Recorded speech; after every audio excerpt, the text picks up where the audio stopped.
Captain Jake Morrison stood on the bridge of his ship, looking at the stars through the large window. His coffee had grown cold hours ago, but he didn't care. The message from Admiral Lisa Carter had changed everything. The communication screen flickered to life, showing Carter's tired face. She looked like she hadn't slept in days. Behind her, the busy control room of New Geneva Station buzzed with activity. "Jake, we have a problem," Carter said. Her voice was steady, but Morrison could hear the worry underneath. "A big one." Morrison set down his cup and walked closer to the screen. "How big are we talking about, Admiral?" 3 alien fleets, all moving toward our space, together. Carter pulled up a star map. Red dots showed the enemy ships moving like a slow wave toward human territory. The Vecthari, the Zephyrians, and the Drachmoth, over 400 ships total.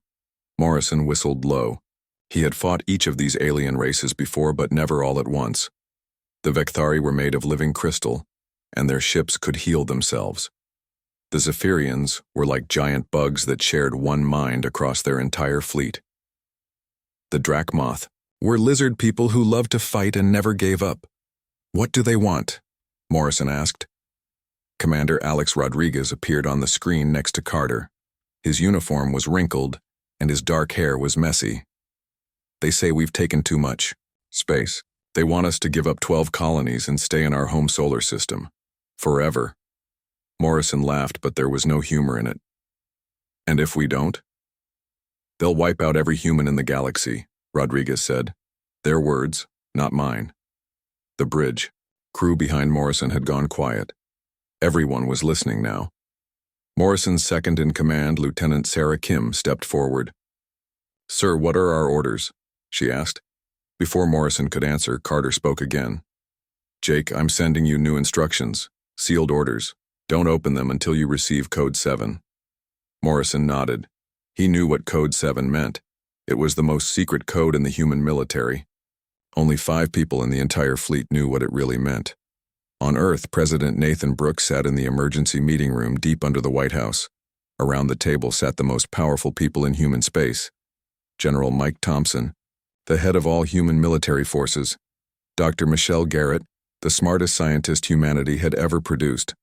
Director Paul Martinez, who ran the Secret Intelligence Service. "How long do we have?" Brooks asked. 72 hours, Thompson replied. "That's what they're giving us to surrender." Brooks was quiet for a long moment.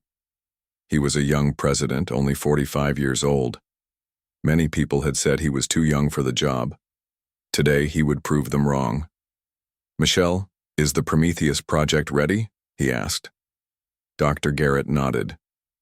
Her gray hair was pulled back tight and her eyes were bright with intelligence. "We've been ready for 2 years, Mr. President. We just need your word." "Paul, are our people in position?" Martinez smiled. It was not a nice smile. "Every colony, every station, every ship, they're all ready, sir." Brooks stood up. "Then let's show these aliens why humans don't make good victims. Activate Code 7. Far out in space, near the edge of human territory, the alien fleets moved forward. On the bridge of the Vecthari command ship, Fleet Commander Jex Tal studied the human defenses. His crystal body glowed with confidence.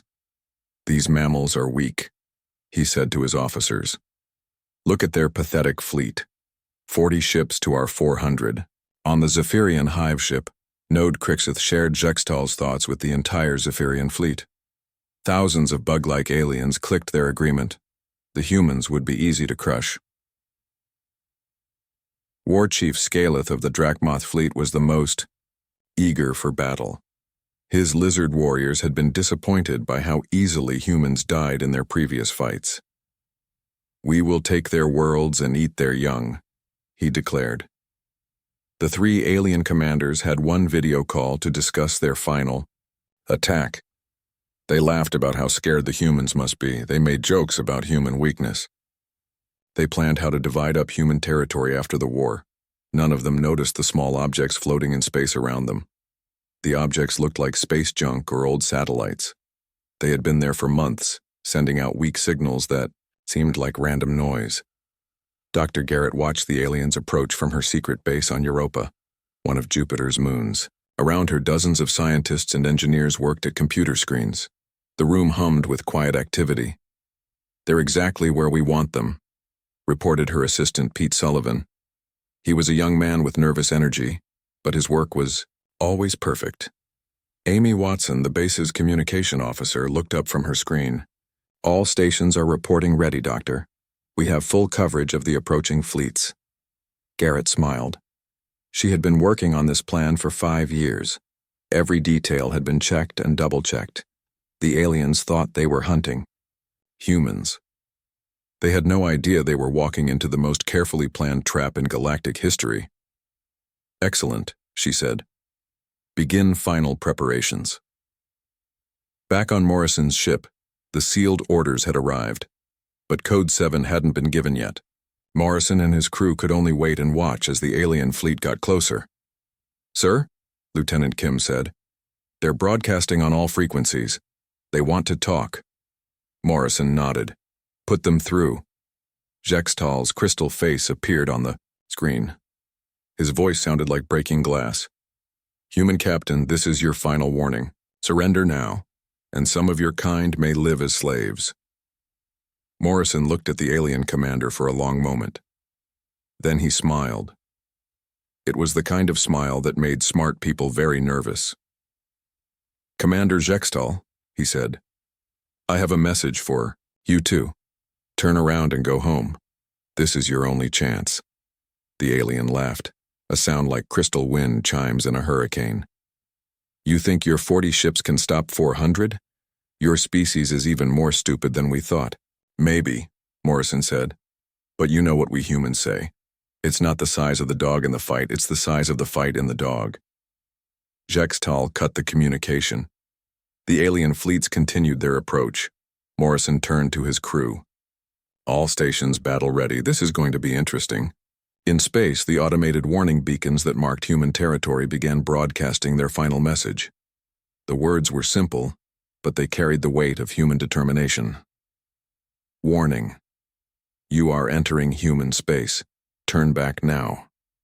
This is your only warning. Humanity protects its own." The alien fleets ignored the warnings and kept coming. They had made their choice. Soon they would learn why that choice was a mistake. The alien fleet moved through space like a massive storm cloud. 400 ships spread out in perfect formation, their weapons charged and ready for battle. The 3 alien commanders felt confident. Victory would be easy. Fleet Commander Jextal stood in his crystal ship's command center. His body glowed bright blue with excitement. Around him, other Vectari officers hummed with harmonic frequencies that sounded like singing glass. "Status report," Jextal commanded. "All ships ready?" "For combat," replied his second-in-command. "Human fleet detected near Jupiter's orbit. Only 41 ships, just as our scouts reported." Jextal laughed. 41 ships against 400. These mammals are either very brave or very stupid." On the Zephyrian hive ship, Node Crixth shared every thought with thousands of bug warriors. The collective mind buzzed with hunger for battle. Through their shared consciousness, every Zephyrian knew the exact position of every enemy ship. War Chief Scaleth paced on his bridge like a caged animal. His scaled skin was dark green with battle rage. Around him, Drachmoth warriors sharpened their claws and checked their weapons. They had been looking forward to this fight for months. "Human ships detected," reported his tactical officer. "They're forming a defensive line near the gas giant." "Good," Scaleth growled. "We'll crush them quickly, then move on to their homeworld. I want to see Earth burn." The 3 commanders opened a joint communication channel. Jextal's crystal face appeared on both alien ships, along with Crixith's insect features and Scaleth's reptilian head. "Begin the final approach," Jextal said. "Remember, we want some humans alive for questioning, but not many." "Agreed," clicked Crixith. "The hive mind requires understanding of human weaknesses." Scaleth just grinned, showing rows of sharp teeth. "Leave the killing to my warriors. We know how to make it last." Meanwhile, Captain Morrison watched the approaching enemy on his main screen. His ship, the Denver, was positioned at the center of the human formation. Around him, 40 other human vessels waited in perfect order. "Enemy fleet will be in weapons range in 10 minutes, reported his weapons officer, Lieutenant Commander Tony Martinez. He was a calm man who never seemed worried, even before major battles. Morrison's friend, Captain Ryan Kelly, appeared on a side communication screen.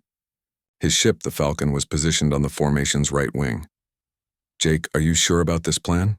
Kelly asked. "We're really outnumbered here." Morrison smiled. "Trust me, Ryan. Everything is going according to plan." On Europa, Dr. Garrett monitored the situation from her hidden command center. The base was built deep inside the moon's ice shell, completely invisible from space. Around her, dozens of technicians worked at their stations. "All stealth platforms are in position," reported Pete Sullivan. "The aliens have no idea we're here." "Amy." Watson looked up from her communication console. "Code 7 transmission received. All units are go for protocol activation." Garrett nodded. She had spent years preparing for this moment. "Begin Phase 1. Activate all observer drones." In space around the alien fleet, thousands of small objects that had been floating like harmless debris suddenly came to life. These were not old satellites or space junk. They were advanced spy drones that had been watching the aliens for months. The TU drones began transmitting detailed information about every alien ship: weapon types, shield frequencies, crew numbers, weak points in their armor. All of this data flowed back to the hidden human bases. Jextal noticed the increased signal traffic. "First, Commander, we're detecting multiple transmission sources around our fleet." His tactical officer checked his instruments. "Confirmed. Low-power signals from approximately 3,000 sources." "Investigate immediately," Jextal ordered. But it was too late. The human trap was already closing. Admiral Carter watched everything from New Geneva Station. Her command center was filled with screens showing every aspect of the coming battle. Officers rushed between workstations, coordinating the most complex military operation in human history. "Phase 1 complete," reported her tactical officer. "We have full intelligence on all enemy vessels." Carter nodded. "Signal all units. Begin Phase 2. Around the solar system, hundreds of installations that had looked like civilian mining stations, research bases, and communication arrays began to change. Hidden panels slid open, revealing massive weapons. Sensor dishes rotated to track the alien fleet. Power cores that had been running at minimum capacity roared to full strength. The aliens finally realized something was wrong when their sensors detected the power signatures. "Multiple contacts," reported Krixth's navigation officer. "Massive energy readings from installations throughout the system." Scaleth's tactical display lit up like a Christmas tree. "What in the seven hells is that?" Jextal's calm confidence began to crack. "Status report. What are those energy readings?" Before anyone could answer, the space around the alien fleet began to shimmer. One by one, human ships appeared out of nowhere. They had been there all along, hidden by advanced stealth technology. First 10 ships appeared, then 20, then 50. Soon, over 200 human vessels surrounded the alien fleet. Each ship was larger and more heavily armed than the ones the aliens had expected to fight. Captain Morrison's voice broadcast on all frequencies. "Attention, alien fleet. You were warned to leave human space. You chose not to listen." Jextal stared at his tactical display in disbelief. "Impossible. Our intelligence said they only had 50 ships total." "Intelligence was wrong," Morrison continued. "You see, we humans have a saying. When someone threatens your family, you don't fight fair. You fight to win." War Chief Scaleth was the first to recover from the shock. "All ships, attack formation. We still outnumber them." But even as his warriors prepared for battle, more human ships continued to appear. The final count was staggering. 350 human vessels against 400 aliens. Not the overwhelming odds the aliens had expected. Dr. Garrett activated the final phase of the trap. "All units, this is Olympus Base. Initiate gravity well generators." Hidden installations throughout the solar system powered up massive gravitational manipulation devices. These machines could create artificial gravity fields anywhere in space. The aliens found their ship suddenly trapped in invisible prisons. "We cannot move," reported Jextal's pilot. "Some force is holding us in place." "Same here," confirmed Crixth. "The hive mind detects gravitational anomalies around all our ships." Scaleth tried to order his fleet to break free, but the Drachmoth ships were caught just like the others. "What kind of weapon is this?" Morrison's answer came across all channels. "The kind that ends wars quickly. Attention all alien vessels. Power down your weapons and prepare to be boarded. This is your only chance to survive." Admiral Carter opened a direct channel to the alien commanders. Her voice was cold and professional. "Commanders Jextal, Crixth, and War Chief Scaleth, I am Admiral Lisa Carter of the Terran Defense Fleet. You have entered human space with hostile intent. Your fleets are now completely under our control." Jextal tried to negotiate. "Admiral Carter, surely we can reach some agreement. We were merely conducting a show of force." Carter's laugh was harsh. "A show of force that included demands for surrender and threats of genocide? I don't think so." The human fleet began moving into attack positions. Each alien ship found itself targeted by multiple human vessels. The hunters had become the hunted. Captain Kelly's voice came over the tactical net. "All units, this is Falcon. We have confirmed locks on all primary targets." Morrison looked at his crew. They had trained for this moment for years. Every person knew their job. Every system was working perfectly. "This is Denver," he broadcast. "All human ships, you are cleared to engage. Show these aliens why nobody enters human space uninvited." The battle was about to begin, but it would not be the easy victory the aliens had expected. Instead, it would be a lesson in why threatening humanity was the last mistake many species ever made.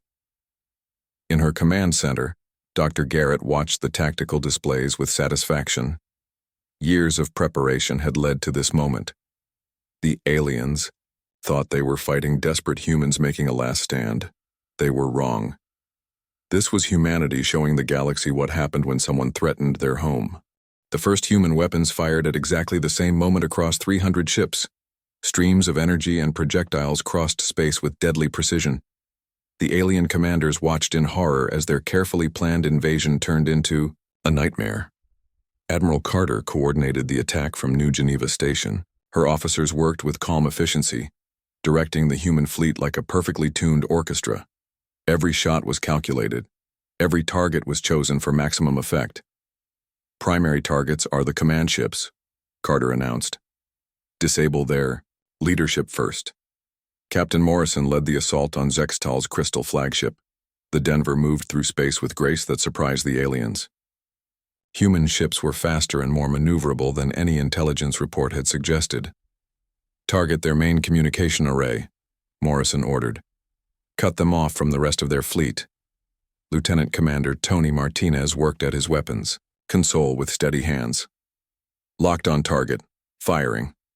The Denver's main cannon sent a pulse of pure energy into the Vekthari command ship. The crystal hull cracked and sparked as the alien vessel lost its ability to communicate with its fleet. Jextal stumbled as his ship shook under the impact. "Damage report," he shouted. "Communication systems offline," his tactical officer replied. "We cannot contact the other ships. Repair them immediately." "Sir, the humans are using some kind of resonance weapon. It's designed specifically to disrupt our crystal technology." Jextal felt a chill that had nothing to do with space. The humans knew exactly how to hurt his people.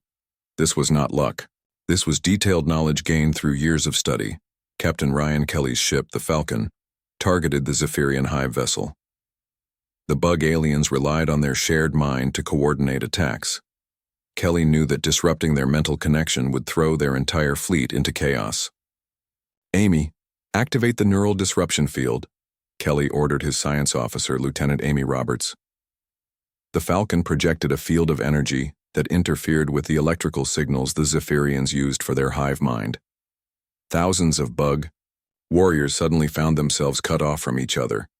Node Crixith felt the connection break like a physical pain. For the first time in his life, He was alone in his own mind. Around him, Zephyrian officers clicked in panic as they lost touch with their collective consciousness. "What is happening?" Crixith demanded. But without the hive mind, his crew could not answer as one voice. The Drachmoth fleet found itself under attack from multiple directions. War Chief Scaleth was a veteran of many battles, but he had never seen tactics like this. The humans seemed to know exactly where each Drachmoth ship would be before they got there. "They're predicting our movements," his tactical officer reported. "Every time we try to change course, they're already waiting for us." Scaleth's eyes narrowed. How is that possible? The answer came from Dr. Garrett's hidden base on Europa. For months, her spy drones had been watching the alien fleets, learning their patterns, studying their tactics. Now that information was being fed to every human ship in real time. "Pattern analysis complete," Pete Sullivan reported. "We can predict Drachmoth ship movements with 97% accuracy." Dr. Garrett nodded. "Transmit the data to all combat units. Let's show them what happens when you fight a species that does its homework." The battle continued with devastating efficiency. Human ships moved in perfect coordination, striking alien vessels at their weakest points. It became clear that the humans had been studying their enemies for much longer than anyone had realized. Admiral Carter opened a channel to all 3 alien commanders. "Attention, enemy fleet. You are witnessing the result of 5 years of preparation. Every weakness in your ships, every flaw in your tactics, every detail of your technology. We know it all." Jextal managed to restore partial communications. "Impossible. We have fought you before. You were weak, disorganized." Carter's smile was cold. "No, Commander. You fought our diplomats and our merchant marines. Today you're fighting our military. There's a difference." The human assault revealed the true extent of their deception. What the aliens had thought were civilian installations throughout human space were actually military bases.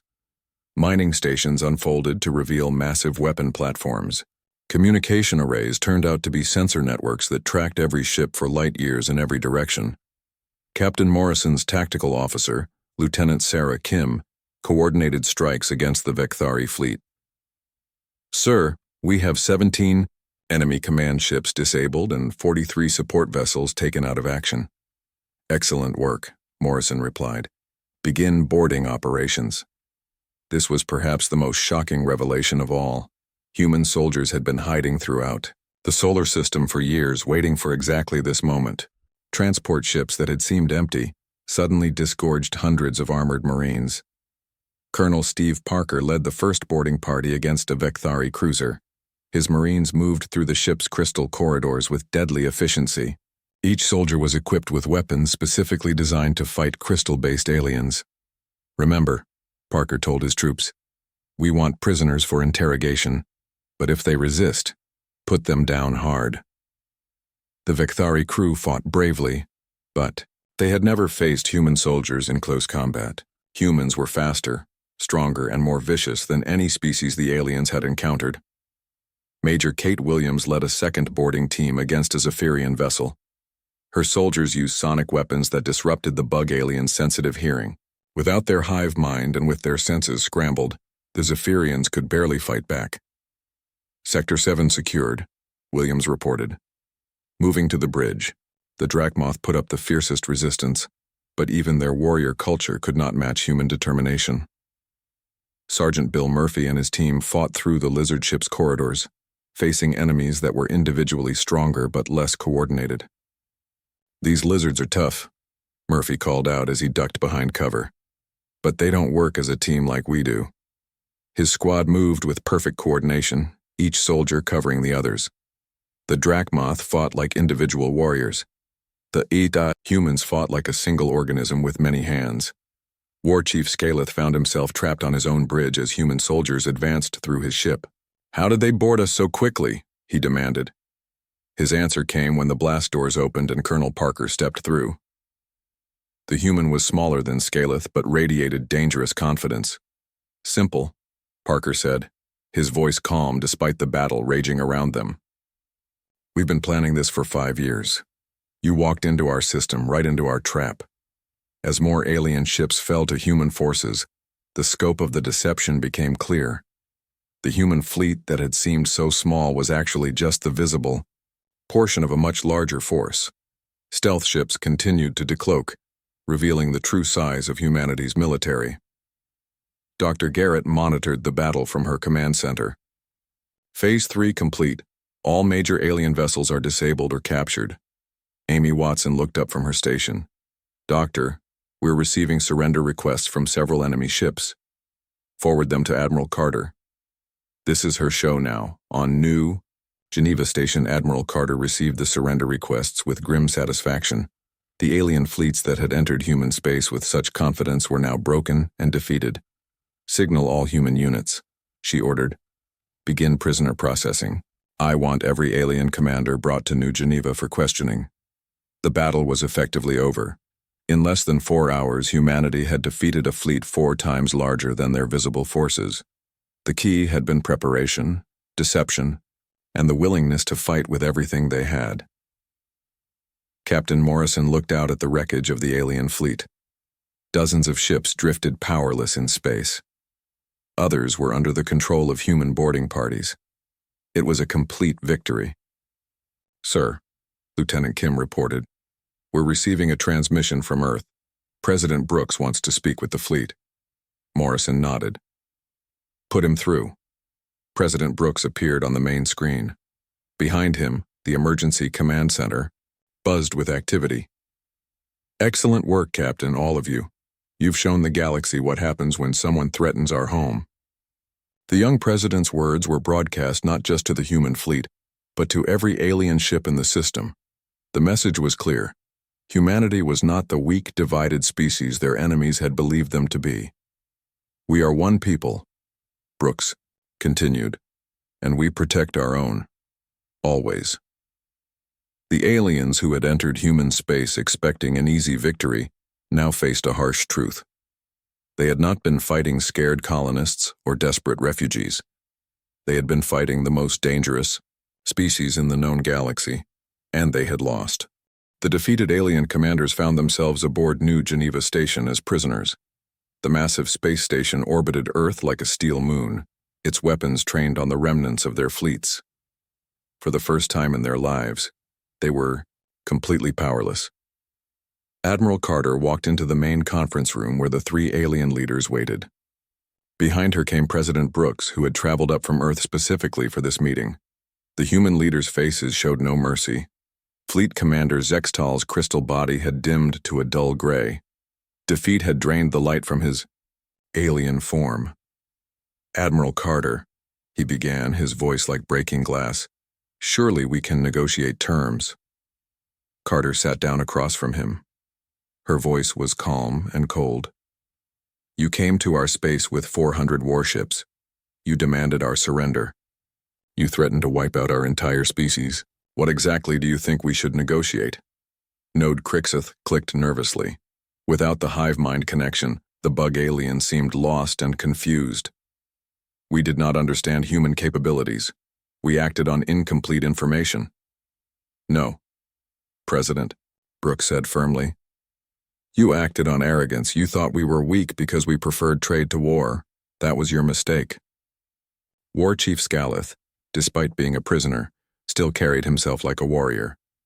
His scaled skin bore the marks of his capture, but his eyes remained defiant. If you kill us, our people will send larger fleets for revenge. Carter laughed, but there was no humor in it. Chief, your people just learned that what they thought was our entire fleet was less than 1/10 of our actual strength. Do you really think they want to face the rest of our military? The truth of her words hit all 3 aliens at once. They had been so completely outmatched that the humans hadn't even needed to use their full power. The desperate last stand near Jupiter had been nothing more than a training exercise. Dr. Garrett entered the room carrying a tablet filled with technical readouts. Gentlemen, I thought you might be interested to see exactly how thoroughly we prepared for your invasion. She activated a holographic display that showed the solar system. Red dots marked every piece of alien technology that had been secretly studied over the past 5 years. The aliens watched in growing horror as the extent of human intelligence gathering became clear. We've been watching your fleets for 2 years, Dr. Garrett explained. Every ship movement, every communication, every tactical exercise. We know your crew schedules, your supply routes, even your commander's personal habits. Pete Sullivan, Dr. Garrett's assistant, added more data to the display. We also have complete technical specifications for all your weapons and defenses. Every vulnerability, every weak point.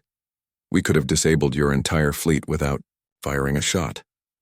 Jextal stared at the information in disbelief. You knew we were coming. We knew you were planning to come before you did, Carter confirmed. Our intelligence network extends far beyond human space. We have friends in many places. The revelation was devastating. The aliens had thought they were planning a secret attack.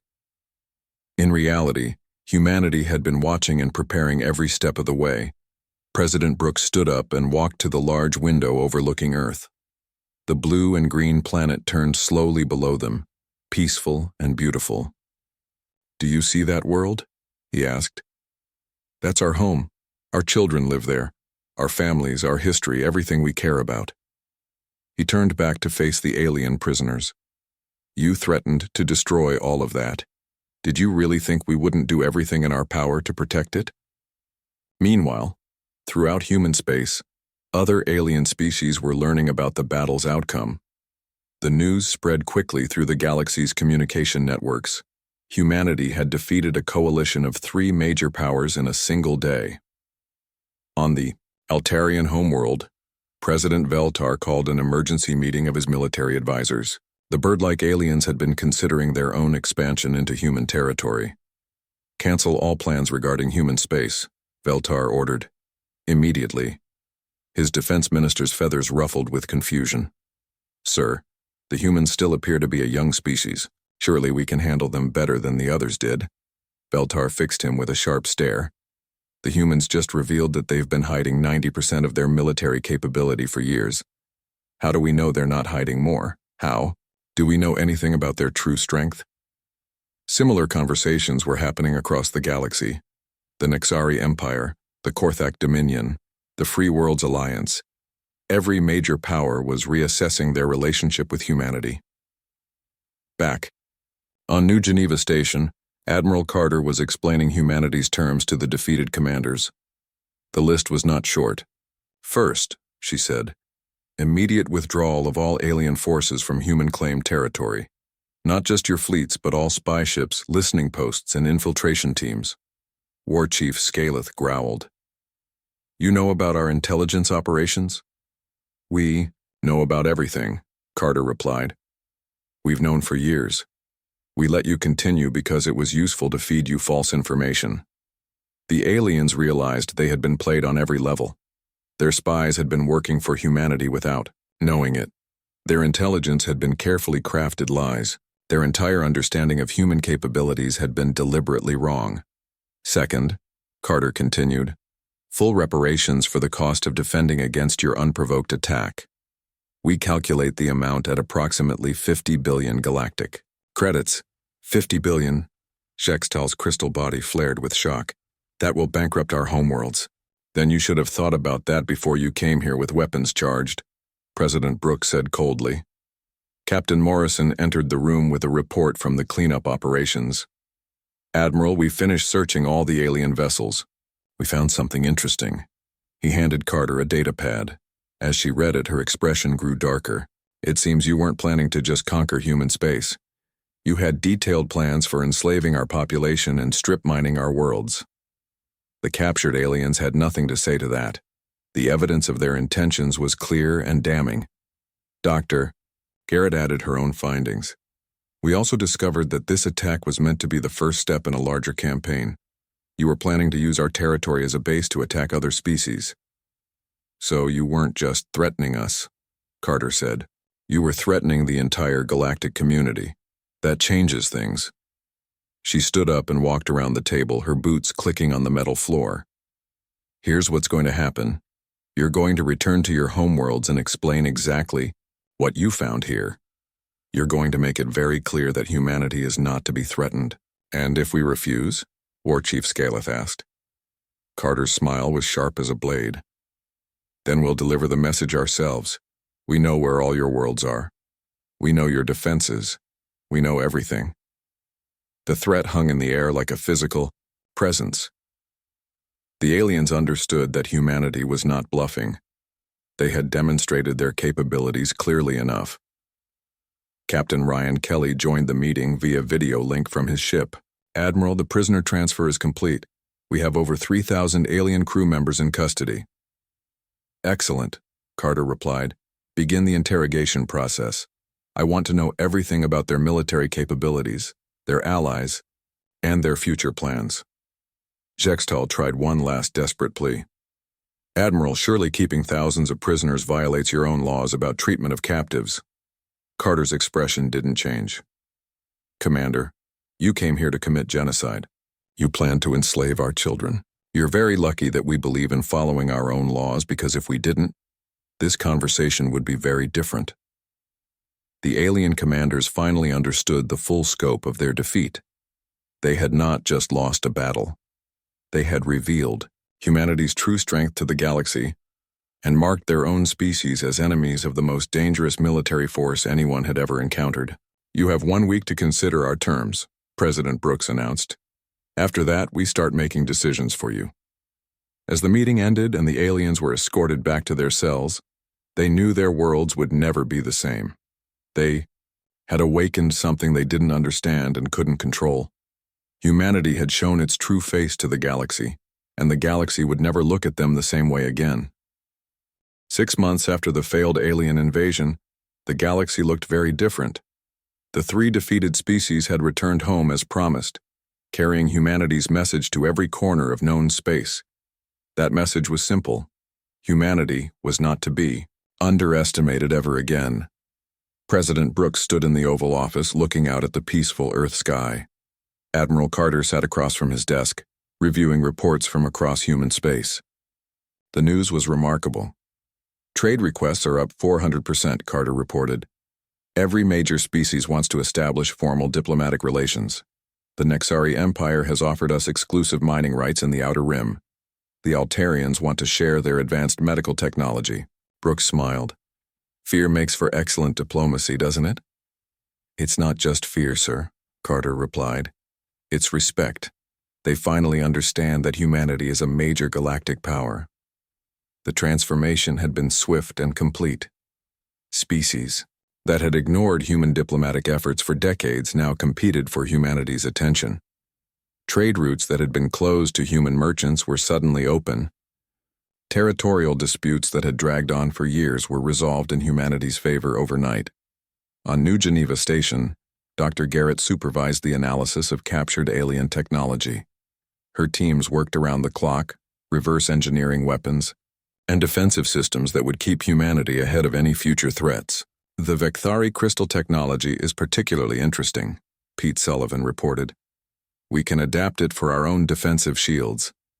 Amy Watson looked up from her communication console. Doctor, we're receiving another technology sharing proposal. This one's from the Korthak Dominion. They're offering their faster-than-light communication systems. Garrett nodded. Accept it, but make sure our people understand every detail before we implement anything. The defeated alien species had indeed kept their word about reparations. 50 billion galactic credits had been transferred to human accounts, funding massive improvements to colonial defenses and space infrastructure. More importantly, the aliens had shared detailed intelligence about other potential threats to galactic stability. Captain Morrison walked through the corridors of his new flagship, the Normandy. The ship was twice the size of his old vessel and incorporated technology from all 3 defeated alien species. His crew moved with the confidence of warriors who had proven themselves in the ultimate test. Captain, Lieutenant Commander Tony Martinez reported, we're receiving a priority transmission from Sector Command. Morrison nodded. Put it through. Admiral Carter's face appeared on the main screen. Jake, we have a situation developing in the Rigel system. The Zephyrian Colonial Authority is having problems with raiders. They've requested our assistance. 6 months ago, such a request would have been unthinkable. The Zephyrians had considered humans to be barely above primitive animals. Now they were asking for human military protection. Understood, Admiral, Morrison replied. The Normandy is en route. As Morrison's ship prepared to jump to hyperspace, he reflected on how much had changed. Humanity was no longer fighting for survival or recognition. They were now the species that other races called when they needed help solving problems. The psychological impact of humanity's victory had been enormous. Every species in the galaxy had received the same message. If three major powers working together couldn't defeat the humans, what chance did anyone else have? War Chief Scaleth sat in his throne room on the Drachmoth homeworld, reading reports from his military advisors. The great warrior culture of his people had been shaken to its core by their defeat. Young Drachmoth warriors no longer spoke of conquering human space. Instead, they studied human tactics and dreamed of serving alongside human soldiers. My lord, his aide reported, the human ambassador has arrived for the treaty signing ceremony. Scaleth stood slowly. His people were proud warriors, but they were not fools. The treaty would establish formal military cooperation between the Drachmoth Empire and humanity. In exchange for access to human military technology, the Drachmoth would provide soldiers for joint peacekeeping operations. Send him in, Scaleth said. It's time we learn to work with our betters. On the Vectari homeworld, Fleet Commander Jextal addressed the Crystal Council.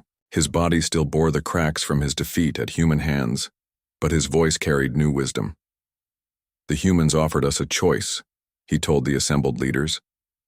We could continue to see them as enemies and face destruction, or we could accept them as the dominant power and benefit from their protection. The Council voted unanimously to accept humanity's terms for a defensive alliance. The Vectari crystal technology would be shared with human engineers, and Vectari ships would serve as escorts for human trade convoys. The Zephyrian collective had perhaps adapted most quickly to the new reality. Node Crixth, his individual, consciousness now permanently separated from the hive mind as punishment for his failure, served as humanity's primary contact with his species. The collective acknowledges human supremacy, he reported to Admiral Carter during their monthly meeting. Our ships, our resources, our intelligence networks, all are available to serve human interests. Carter nodded. We appreciate the collective's cooperation. In return, human protection extends to all Zephyrian colonies and trade routes. The arrangement was working well for both sides. The Zephyrians provided information and support services, while humanity provided the military strength to back up diplomacy throughout the galaxy. President Brooks addressed the United Nations General Assembly on Earth, speaking to representatives from all human colonies and allied species. The Great Hall was packed beyond capacity. 6 months ago we faced extinction, he said. Today we stand as the protectors of galactic peace. But we must remember that our strength comes not from our weapons, but from our unity and our determination to defend what we hold dear. The applause was thunderous. Humanity had not just survived its greatest test, it had emerged stronger than ever before. Dr. Garrett presented her final report on the Alien Technology Integration Project. We now possess the most advanced defensive systems in the galaxy, she announced. Our ships are faster, stronger, and more capable than anything else in space. More importantly, we understand our enemies better than they understand themselves. The Prometheus Defense Initiative had evolved from humanity's greatest secret into its most visible symbol of power. Every species in the galaxy knew that challenging humanity meant facing weapons and tactics beyond their comprehension. Captain Ryan Kelly stood on the bridge of his new command, the Excelsior, as it patrolled the border between human space and the former Drachmoth expansion zone. His crew was mixed now: humans, reformed Drachmoth warriors, Vectari engineers, and even a few Zephyrian technicians. Contact ahead, reported his Drachmoth tactical officer. Unknown vessel configuration matches the Vorthan Syndicate. Kelly smiled. The Vorthan were a species of raiders and pirates who had long plagued this region of space. Before humanity's rise, they had been unstoppable. Now they were about to learn a hard lesson. Signal them to surrender immediately, Kelly ordered. If they refuse, show them why nobody enters human space uninvited. The message that followed was broadcast across the galaxy within hours.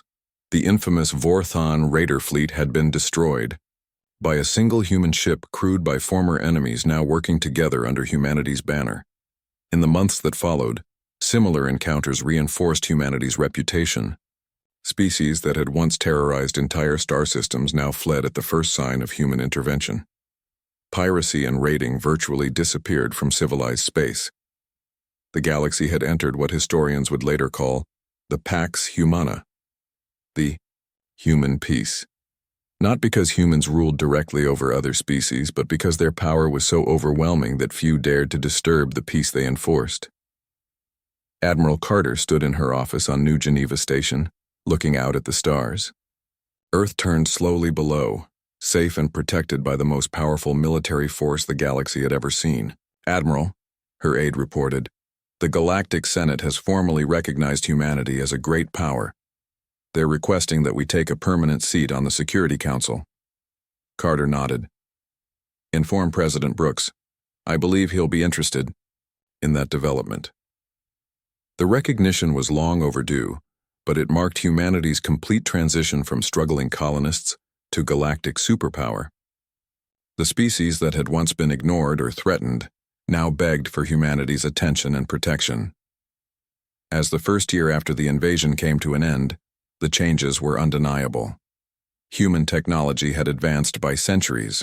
Human influence extended across the galaxy. Human protection was sought by dozens of species. But perhaps most importantly, humanity had learned something about itself. When faced with extinction, they had not panicked or surrendered. They had prepared, planned, and fought with everything they had. The galaxy's automated navigation systems now carried a special warning for the region around Sol. Human space, entry by invitation only.